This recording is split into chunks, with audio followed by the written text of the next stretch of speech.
So we are reading from Srimad Bhagavatam.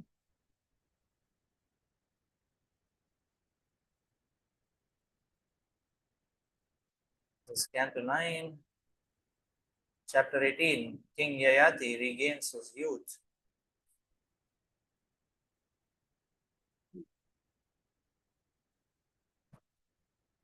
Text.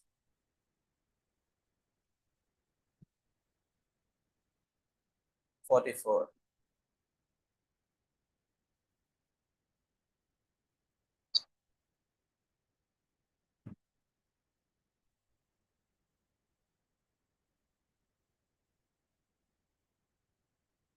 Uttamascintitam kuryat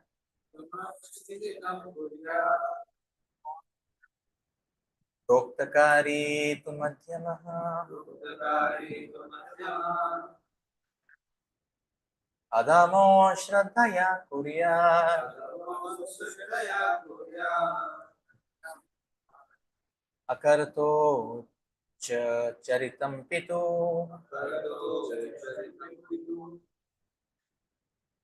Uttamascintitam kuryat Proktakari tu madhyamaha Adamo shraddhaya kuryat Akarto charitam pitu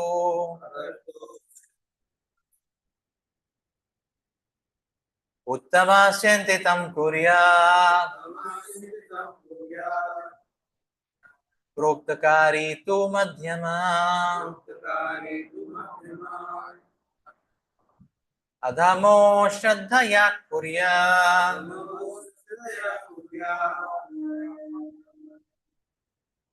Akarto charitam pitu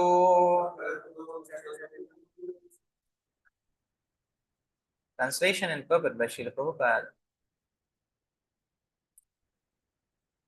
A son who acts by anticipating what his father wants him to do is first class. One who acts upon receiving his father's order is second class. And one who executes his father's order irreverently is third class.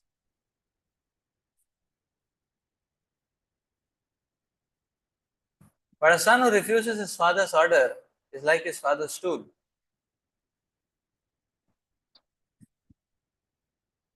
But Kuru, Yayati's last son, immediately accepted his father's proposal.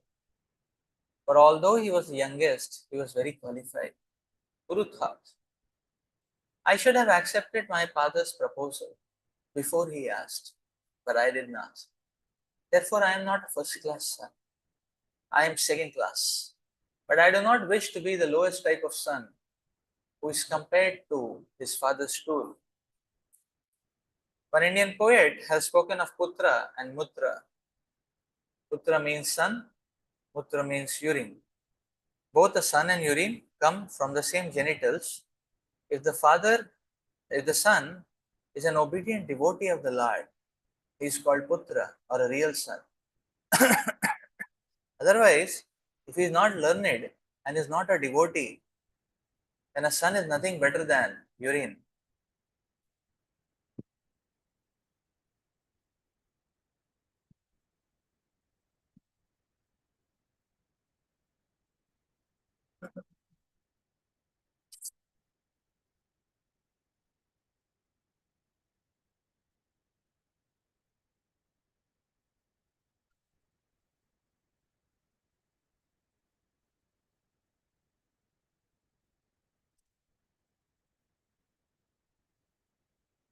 A son who acts by anticipating what his father wants him to do is first class.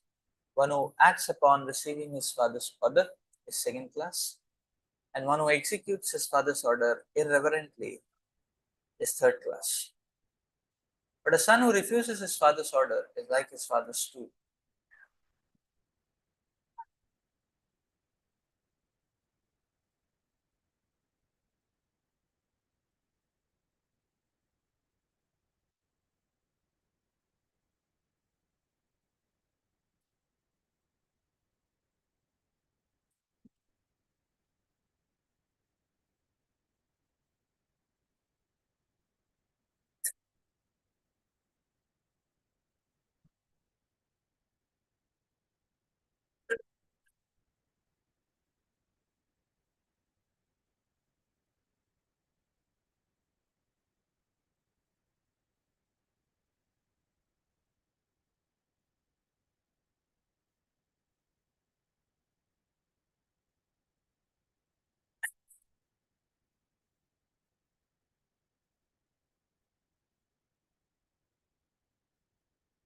In this very beautiful section,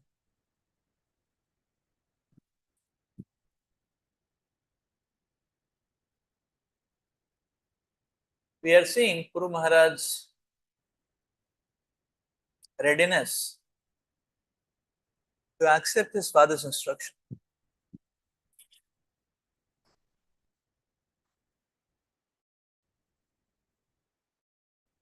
Yayati Maharaj, owing to a curse from Shukracharya, who happened to be his father-in-law,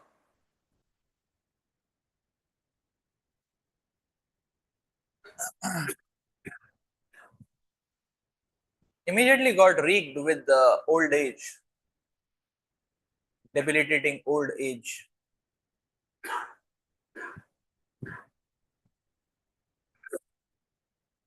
Yayati Maharaj repented his mistake.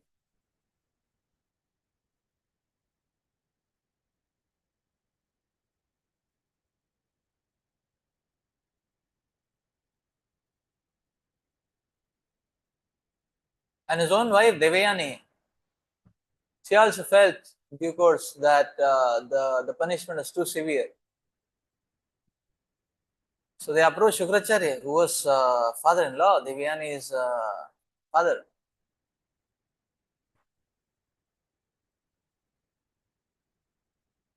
Now the question is, the curse cannot be taken back. And therefore, Shukracharya suggested the curse can be, the punishment or the effect can be undone. Somebody else is ready to exchange it.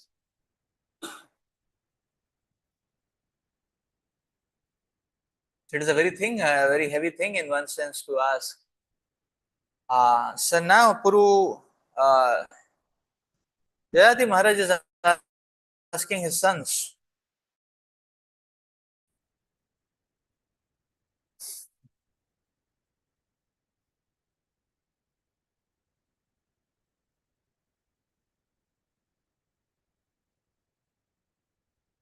not so much so that he can execute religious principles or Sankirtan mission, but very much so that he can enjoy back again.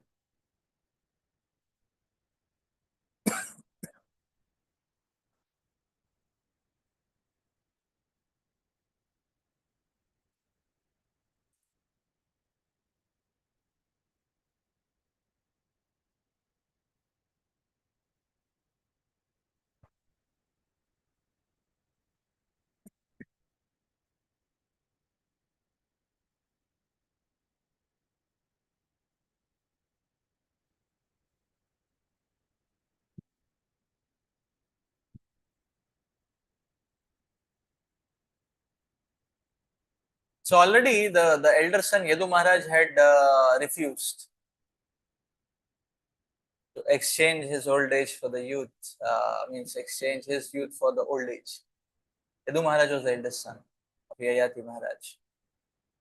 Why? Not because Yadu Maharaj was belligerent, but because Yadu Maharaj was knowing that he had a very great service to perform. And in his dynasty, Lord Krishna will appear.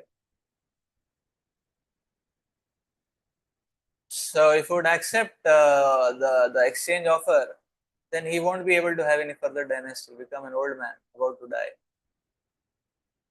That was the point. So no dynasty will come forth. Understanding this, Yadu Maharaj very humbly and respectfully denies. The youngest son Puru, he agreed.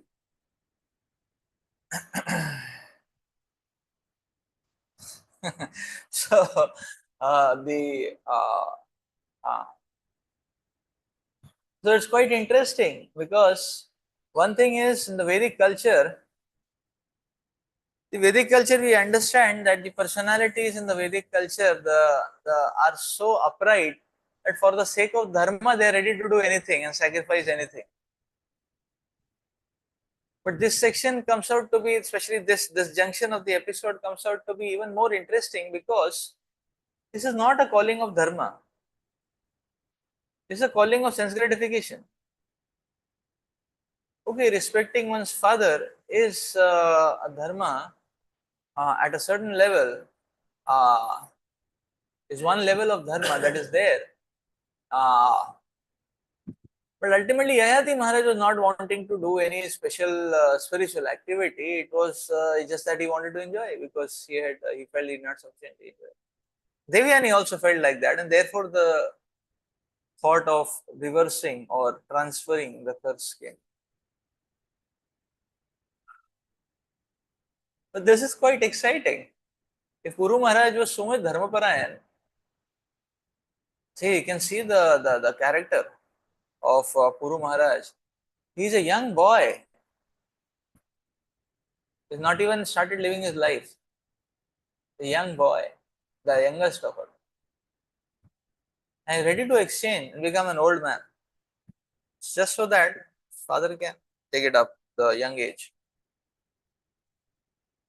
The overwhelming question which may come up is, uh, why Puru Maharaj did agree for this proposal? There is nothing spiritual about it. There's nothing social also. It's nothing humanitarian also in one sense. There's nothing explicitly calling for any higher cause. Rather, all it is appearing, it's a calling for uh, pleasures, material bodily pleasures. That's all. So the pertinent question which comes is why? Yeah, being dharmaparayan is one thing, but this is too much, is it not? And especially so because some of his elder brothers had disagreed for a higher cause.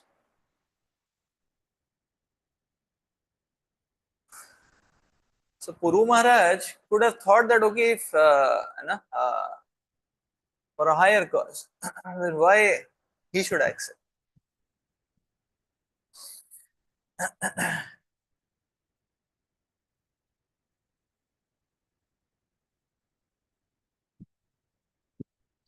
So one of the things we can see, the hallmark of Vedic culture. Actually, this episode brings about very nicely the hallmark or the depths of Vedic culture. That if we take a deep biopsy of the Vedic culture, a deep, a deep, biopsy tissue out of the Vedic culture to understand deep within what is the fabric of Vedic culture, we can see that uh, uh, even in a deep down biopsy, one can see that the adherence to dharma is very strong in Vedic culture. In general, Vedic culture, people would consider dharma their life and soul. It is so deeply ingrained into their systems, very deeply, oceanic deep ingrained into their systems. And that is why Guru Maharaj,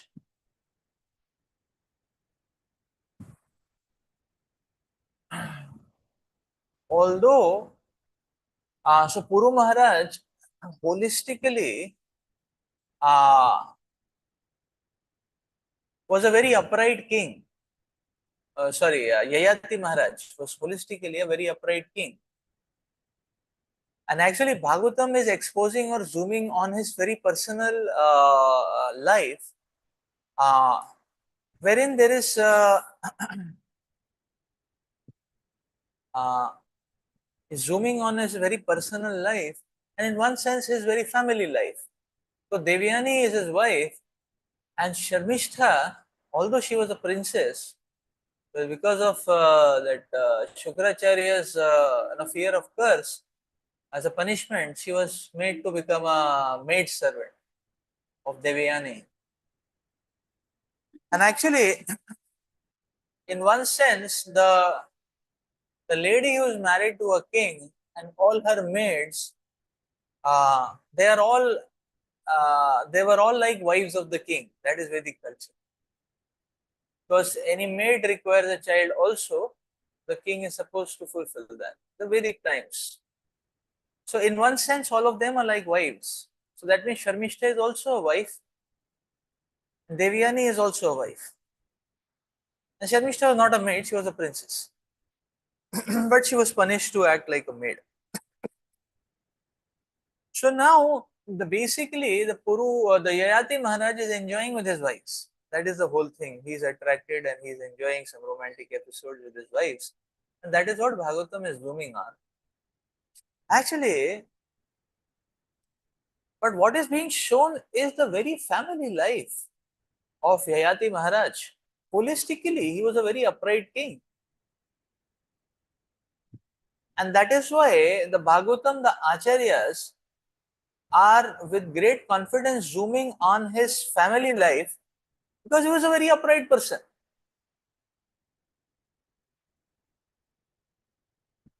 Because now somebody may say that, okay, now look at the level of transparency which Yayati Maharaj had, that the Acharyas had the confidence to zoom on his life to bring about beautiful lessons in glorification of the Lord.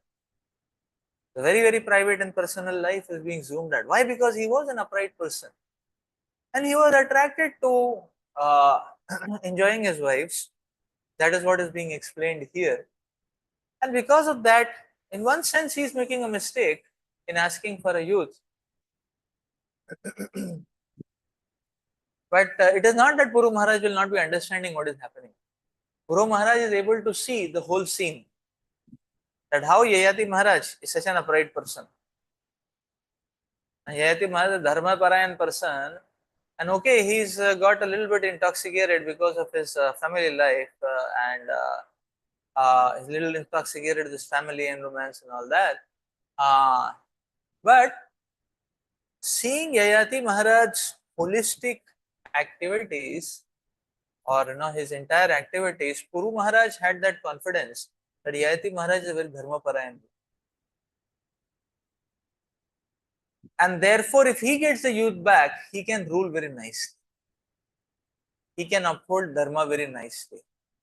For the time being, he is a little jolted and intoxicated, but very soon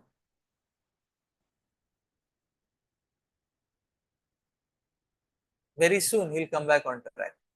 And then he can perform very powerful Dharma and service to humanity. And for that sake, Puru Maharaj agreed that, okay, take my youth. Because he understood that with this youth, Yayati Maharaj would be able to offer a better service to Krishna. Although he is for the time being intoxicated. That was the confidence of Puru Maharaj.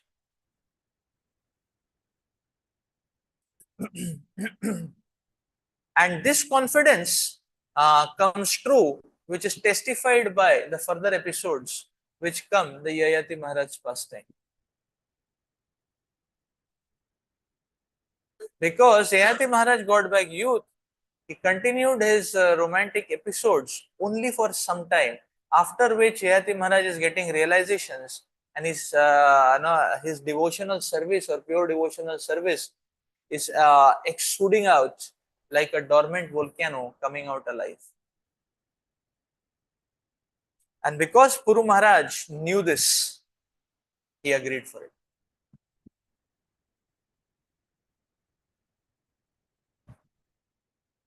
So just try to imagine how broad-minded Puru Maharaj was.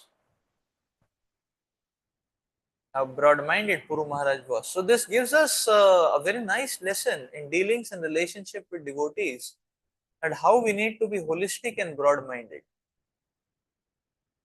This comes in same line and Lord Krishna says, Shipram bhavati dharmatma shashvat shanti nigacchati. That even if my devotee performs some abominable activity, but is still rightly situated in my service, then do not judge him in a low way or in a shabby way.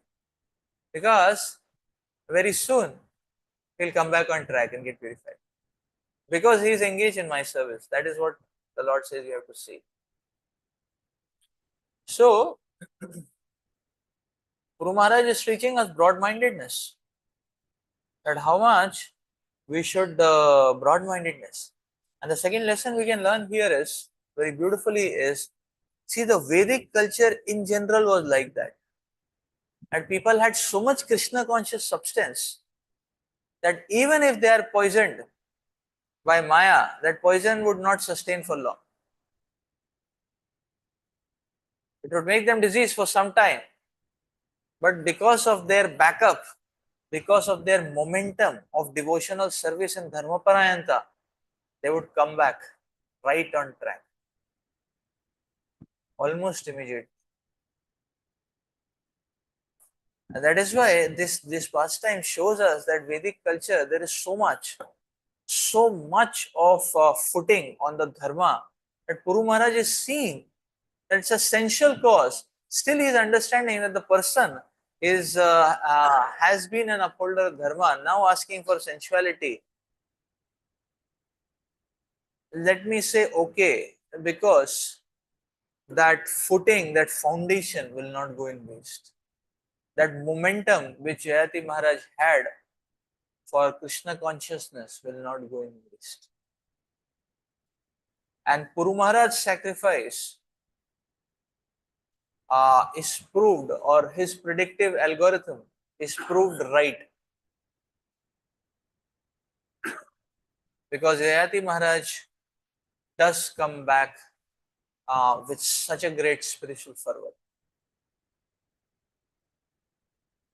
So for us, this section also teaches us that how his father-son relationship uh,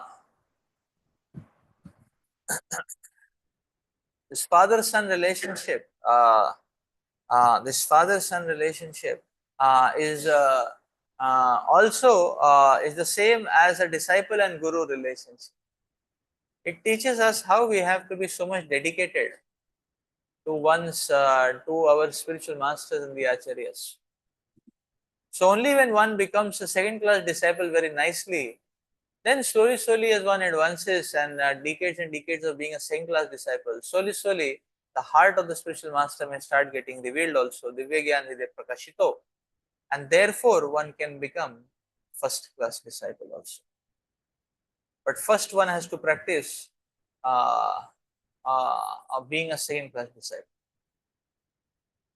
That we do at least very nicely and responsibly what is told to us. That is the point. So one should not take the lesson that, okay, whatever a father says, the son has to follow.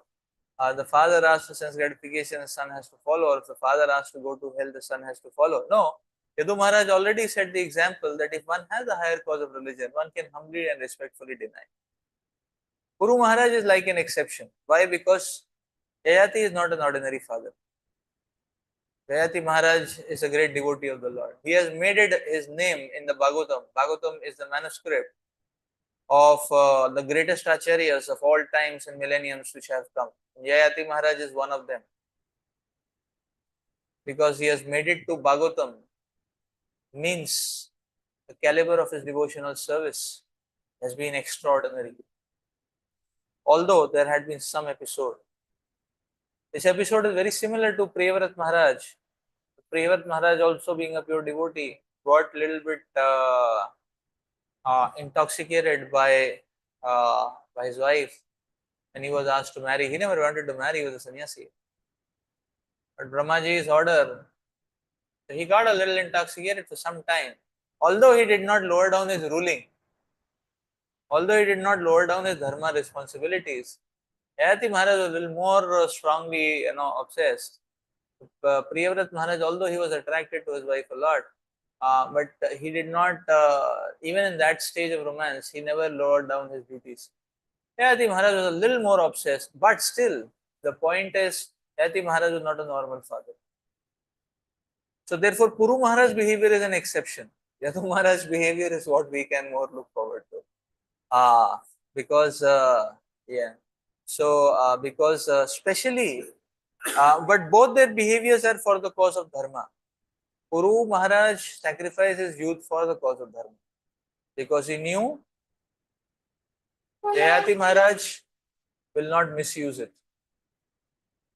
Over the period of time, it is going to be very powerfully used for the cause of dharma. So therefore, our decisions should be based on dharma when it comes to dealings with our own elders and parents. But everything should be very respectfully and humbly done. only for the sake of dharma. That's the point. So therefore, one should not superficially understand or misunderstand this pastime.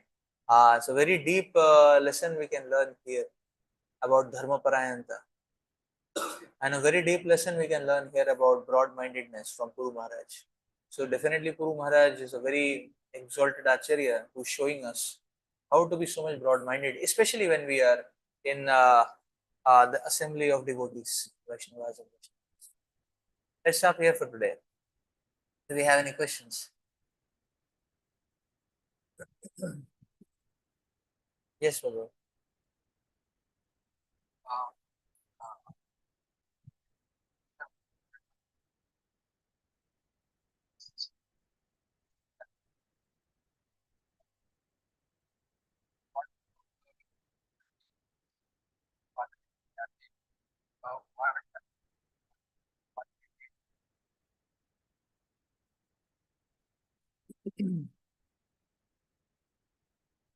Not much is mentioned about what happened to Puru Maharaj, but afterwards, yes, he did become an old man. That was there. So, uh, and afterwards, but what what we understand is that Puru Maharaj himself is a very upright Dharmaparayan devotee of the Lord. So, not much details are mentioned in Bhagavatam as far as I understand about further Puru Maharaj's. Uh, but definitely, Puru Maharaj had been a very great acharya, and from his one sample of his life, we can understand that. So, and I don't know if there are any other references in some Puranas about Puru Maharaj. So, but definitely we can. No, so this is just a sample. So sometimes even great devotees are mentioned very shortly. Like if you see in fifth canto, Gaya Maharaj is mentioned. Only 5-6 verses are mentioned, and then Gaya Maharaj is a pure devotee. But then, less is mentioned about them.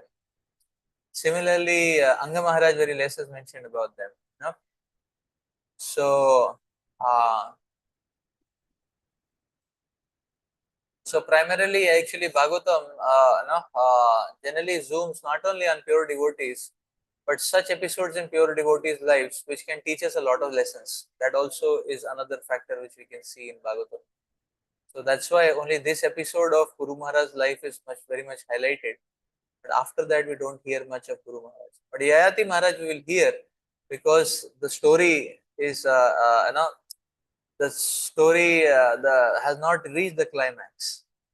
You know, Guru Maharaj, Yayati Maharaj being very attached to his wives is not the climax, but the beginning. The climax is Yayati Maharaj's pure devotional service and his becoming a pure devotee of the Lord. So, so that's why Yayati Maharaj's zoom will continue. But Guru Maharaj, not much we know.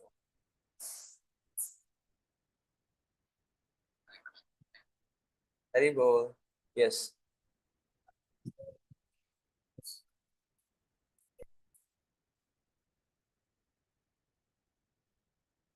yes, yes.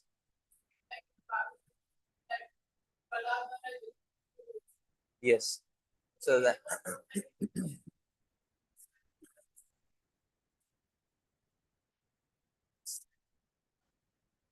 yes,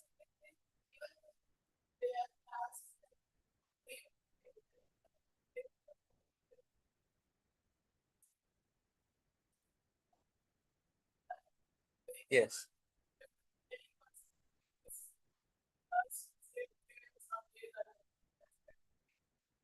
yes, yes,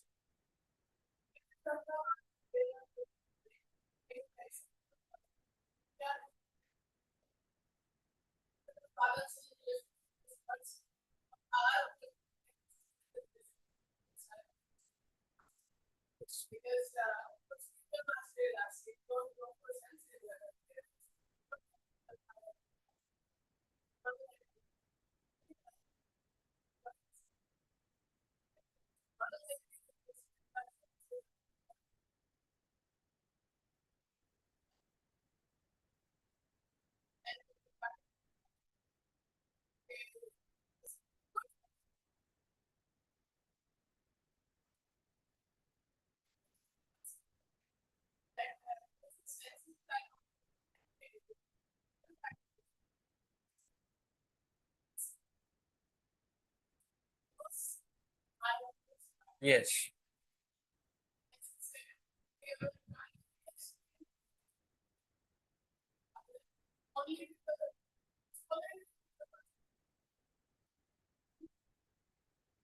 Yes.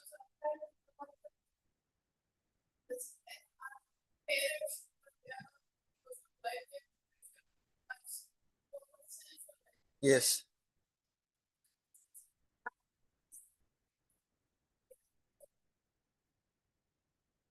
Yes. Yes.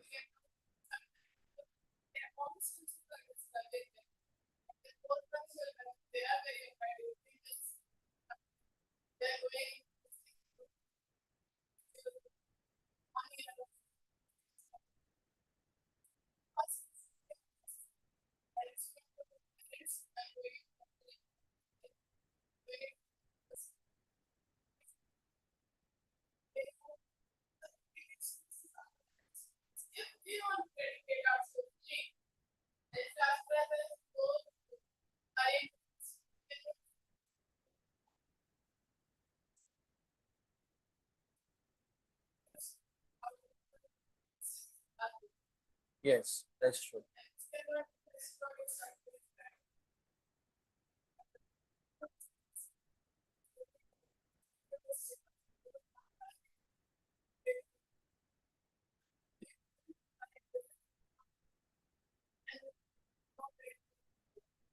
Yes, that is true. So this verse cannot be misapplied to our biological parents who may not have that much of spiritual substance, especially when they are demanding something very sensual or with something which is taking us or anyone away from us. So this verse more so applies to because Hayati Maharaj was a very upright king, was a very upright devotee, and this is and that is the pinnacle of acme of Vedic culture going on, where dharma is so much ingrained into lifestyles of people that they won't go astray from dharma, even if the greatest mayas attack comes. And Yayati Maharaj is exceptional because he is not at all a womanizer or sensual. This is only his the zoom is on his immediate family, his wife, dealings with his wives. So Yayati Maharaj, Priyavrat Maharaj never broke any principles. But this very much applies to our relationship with Guru. Like Srila Prabhupada proposed to Bhakti Maharaj, give this one life to Krishna. And Maharaj gave that one life to Krishna. And Maharaj did so much glorious service and established his eternal place or establish an eternal place in all of our hearts as such a role model Acharya, whose mercy you can beseech for eternity. Uh, to to be of to assist in this great mission of Srila Prabhupada in a life after life.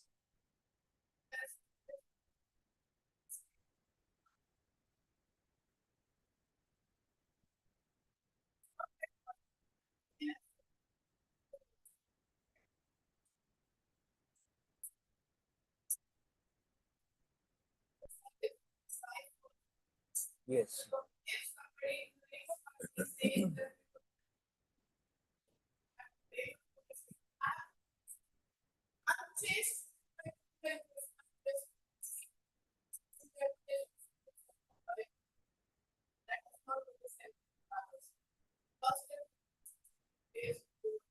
Yes.